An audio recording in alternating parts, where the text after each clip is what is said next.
Bom dia, oitavo ano. E aí, galera? Espero que estejam todos bem. E na aula passada a gente falou sobre a Guerra Fria, certo? Hoje a gente vai começar a estudar um pouco um desses atores da Guerra Fria. O outro a gente vai aprender durante o ano.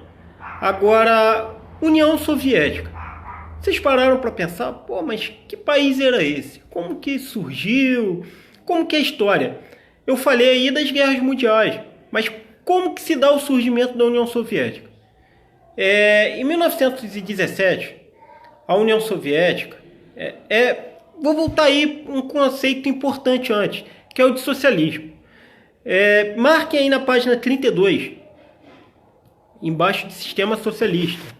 Deixa eu ver se consigo mostrar para vocês.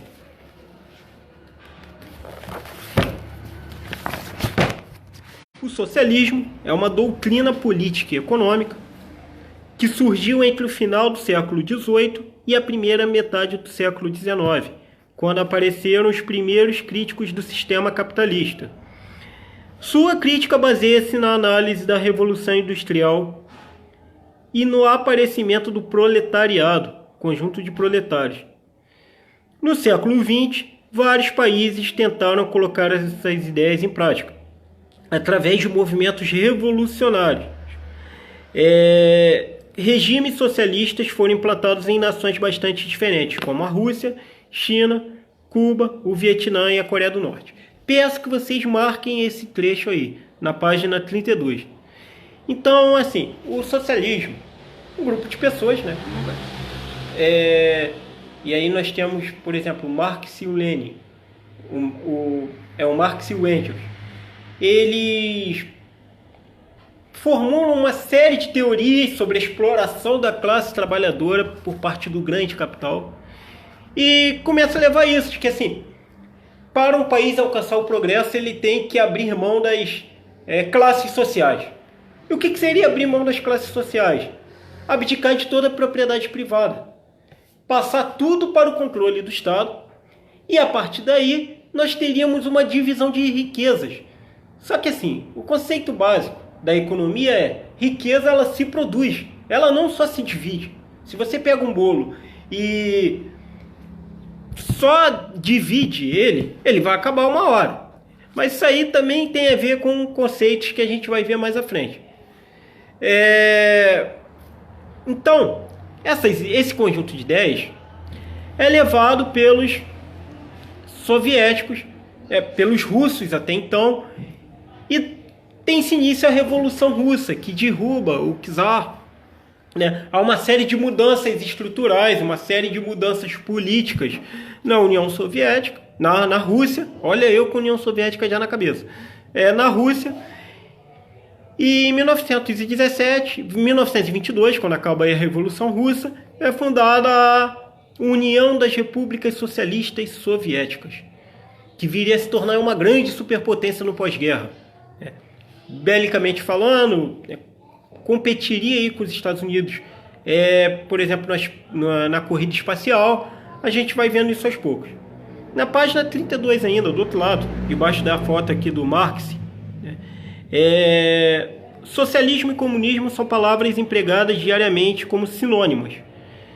Porém, segundo Karl Marx, elas representam etapas diferentes do processo que acabaria com as estruturas capitalistas. Olha só como o Marx vai acabar com as estruturas capitalistas. Atualmente, o socialismo é caracterizado como uma fase de transição do capitalismo para o comunismo.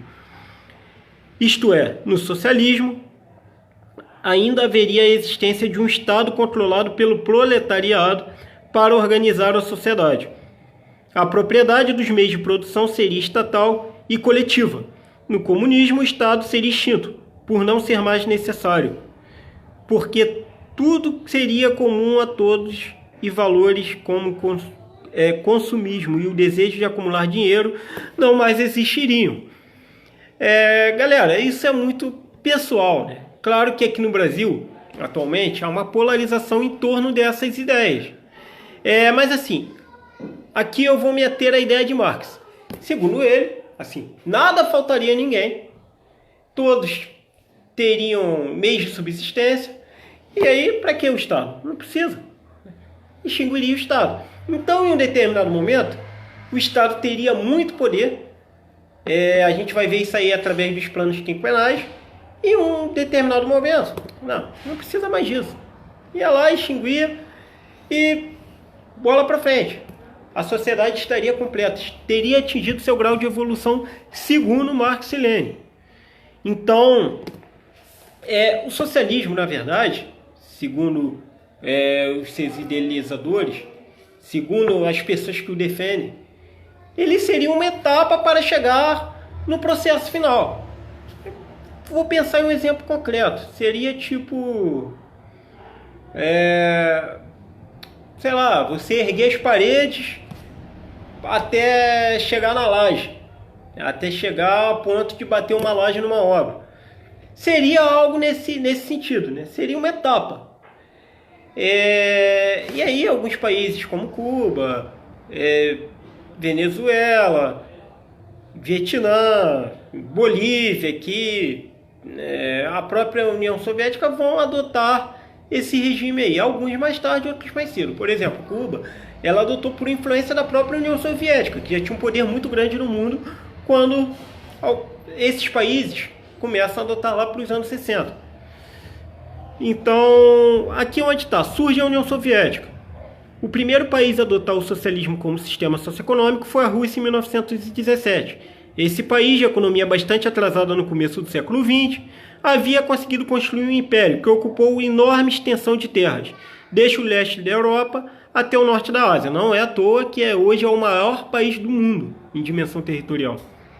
Depois de conhecer as ideias socialistas, o povo russo realizou a primeira revolução socialista da história, após anos de sofrimento sob a tirania dos czares. Então, a estrutura de governo ali, ela vai ser alterada. Cai o que a gente pode chamar de imperador lá, cai o czar e uma nova estrutura é instaurada. O Hitler, e aí já indo muitos anos à frente, muitos entre aspas, né? 17 anos à frente. Hitler, ele fez um pacto de não agressão com a União Soviética. Só que assim, Hitler, ele já tinha feito acordo de não atacar países da Europa, e atacou. Ele descumpriu esse acordo lá em 1941. Foi invadir a União Soviética. Além dele ter perdido a guerra nisso aí, que ele abriu a frente ocidental toda para os aliados, ainda perdeu um aliado. A União Soviética se junta aos Estados Unidos. Não necessariamente isso mostrava que eram países amigos, mas que tinham um inimigo em comum. E libertar a Europa do nazismo ali era um negócio muito lucrativo.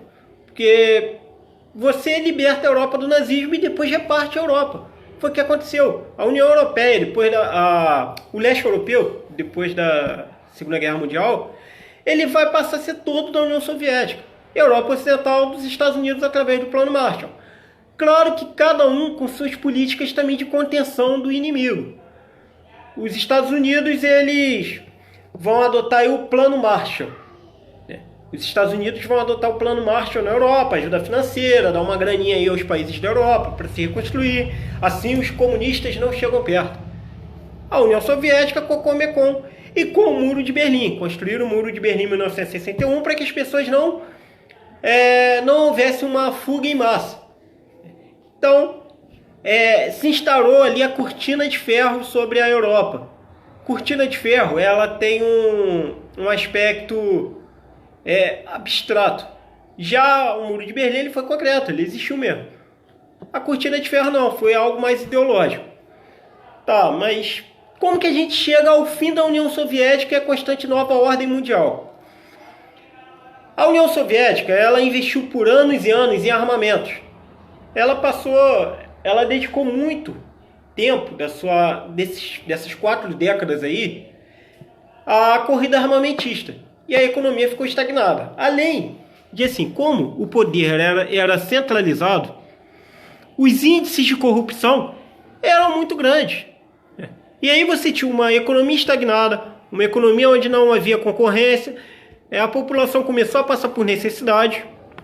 Gorbachev, quando chega nos anos 80, mais precisamente 1985, ele tenta criar planos como a Glasnost, a Perestroika. Perestroika, a reestruturação econômica. Ele queria recuperar a União Soviética do caos.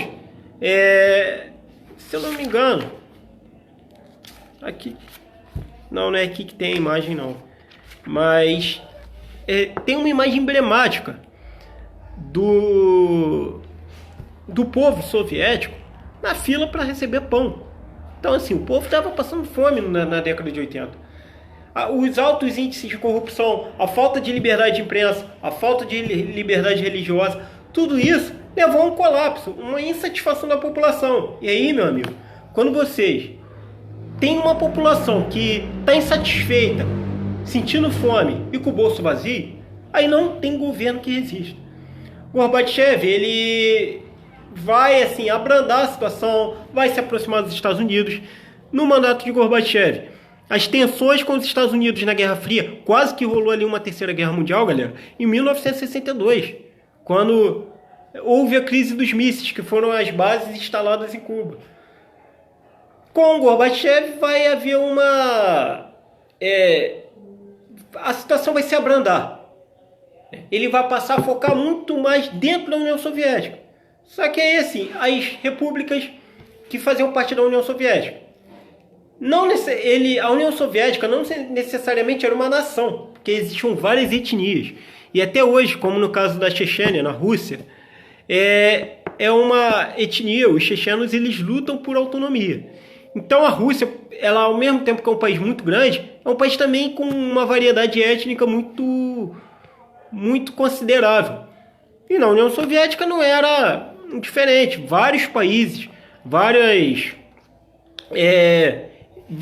aí como Letônia, Lituânia, Cazaquistão, começaram a questionar. O próprio Turcomenistão, onde que o ditador lá, não quer nem ouvir falar o nome coronavírus, proibiu qualquer menção da população a isso. É um dos países mais fechados, talvez segundo mais fechado do mundo, depois da Coreia do Norte. Foram países que manifestaram insatisfação, etnia diferente. Funda-se a SEI, Comunidade dos Estados Independentes, que visava manter os laços geopolíticos. E em 25 de dezembro de 1991, eu vou postar o link para vocês lá do plantão do fim da União Soviética. Era um dia de Natal, inclusive, 25 de dezembro de 1991. É o plantão da Globo, aquela musiquinha que todo mundo tem medo. Vai anunciar o fim da União Soviética. Então, a partir daí, nós temos uma nova ordem mundial. Essa nova ordem mundial mostra que os Estados Unidos passavam a ser a potência dominante. Claramente, eles haviam vencido o conflito ideológico da Guerra Fria. Eles conseguiram conter muito bem a influência soviética, com cordão sanitário na Ásia. Detalhe, eles ajudaram também o Japão a se reerguer dos ataques nucleares, com o Plano Colombo. Então, assim, eram estratégias que os dois países adotavam. Mas os Estados Unidos, eles vão ser a maior potência do planeta incontestavelmente. Só que vão começar, se antes o poder bélico ele era determinante, vai passar a ser o poder econômico. E aí, quando a gente fala de poder econômico, tem a União Europeia, tem a China, que vem crescendo muito, é um país emergente, tal como o Brasil. Mas a China hoje é o grande concorrente aos Estados Unidos na economia mundial, a ver como que vai ficar aí o cenário econômico depois da pandemia. Porque o epicentro foi no país que é o grande concorrente ao posto dos Estados Unidos de maior economia do mundo. Vamos ver como vai ser o desdobramento. Então, o Japão, os três principais eixos vão ser Estados Unidos, Europa e Japão. O Japão tendo a área de influência ali na Ásia, a Europa principalmente sobre a África e Estados Unidos na América. Então essa vai ser a nova ordem mundial, que vai ser agravada com os atentados de 11 de setembro de 2001, quando as torres gêmeas são derrubadas por um grupo extremista. Eu falei, se não me engano, na semana passada aí, sobre os Estados Unidos apoiar a Al-Qaeda durante a invasão soviética ao Afeganistão. Só que quando os Estados Unidos eles intervêm na Guerra do Golfo, intervêm no Kuwait em 1991, esses grupos vão começar a questionar e elaborar uma forma aí de mostrar vulnerabilidade. O atentado de 11 de setembro de 2001 não foi assim bolado no dia 10 nem no dia 9. Foi bolado anos antes.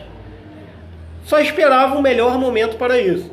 Então, é uma história bem longa, assim.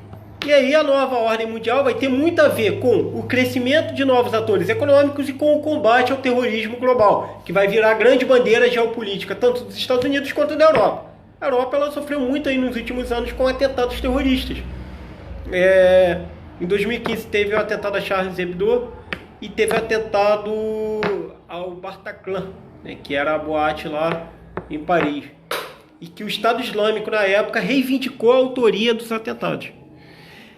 Pô, professor, mas por que eles fazem o atentado e ainda reivindicam a autoria? Eles reivindicam a autoria dos atentados porque, simplesmente, eles querem mostrar que eles são capazes de mostrar a vulnerabilidade dos Estados Unidos. Cara, aquilo ali pra eles é uma conquista, cara. Pô, mostrar a vulnerabilidade da Europa, dos Estados Unidos. Isso pra eles é um grande feito, é o objetivo dos caras. Então é por isso que eles reivindicam, tá? Então, todo esse cenário aí todo esse cenário aí século XXI vai ser desenhado ainda na Guerra Fria. Eu vou pedir para vocês marcarem também aqui um quadrinho amarelo na página 35 sobre planificação econômica, que eram planos quinquenais que o governo socialista na União Soviética criava. Eles não consideravam o desenrolar da economia mundial naqueles 5 anos. Eles traçavam uma meta que independia do desenrolar econômico mundial, tá? Esse quadrinho amarelo que eu peço que vocês marquem, e aí eu vou ler aqui junto com vocês. A grande crise econômica que se alastrou pela União Soviética na década de 70, entrando pela de 80, foi um dos motivos do fim do modelo econômico conhecido como planificação econômica, que já não mais dava conta de desenvolver o país, se é que desenvolveu. Outros motivos foram a extrema concentração do poder nas mãos dos burocratas, que acabou por gerar uma classe privilegiada. Claro, né, o poder concentrado ele vai gerar esse tipo de coisa, isso é inevitável. Uma enorme rede de corrupção, atraso tecnológico das indústrias socialistas em relação às capitalistas, principalmente a dos Estados Unidos, né, que era o maior oponente aí. No final da década de 80, as reivindicações das várias etnias dentro da União Soviética por mais autonomia. Foi o que eu falei aí anteriormente. Então, galera, peço que vocês marquem aí também a perestroika e a glasnost que eu já expliquei aqui o que são. Tá? Tá na página 35 também, tá em negrito. Peço que vocês marquem isso aqui, ó. Então, a doutrina Bush, tá? O combate ao terrorismo era chamado de doutrina Bush. Vocês vão marcar também na página 39. Esse primeiro parágrafo aqui da página 39 fala sobre toda essa questão aí de caça aos terroristas. Então, galera, encerro por aqui a aula de hoje. Peço que assistam com atenção, tá? Quantas vezes for necessário e que tirem dúvidas, tá? Principalmente isso, tirem dúvidas na plataforma, tá? Podem perguntar, podem questionar, tá? Esse é o objetivo, galera, para que o aprendizado de vocês flua da melhor forma possível, tá, galera? Que é um momento complicado, mas que juntos a gente pode superar. Então amanhã, né, hoje, no caso, eu vou estar online aí no horário da aula de vocês. Peço que vocês acessem, façam os exercícios lá. Valeu, galera. Um abraço, se cuidem.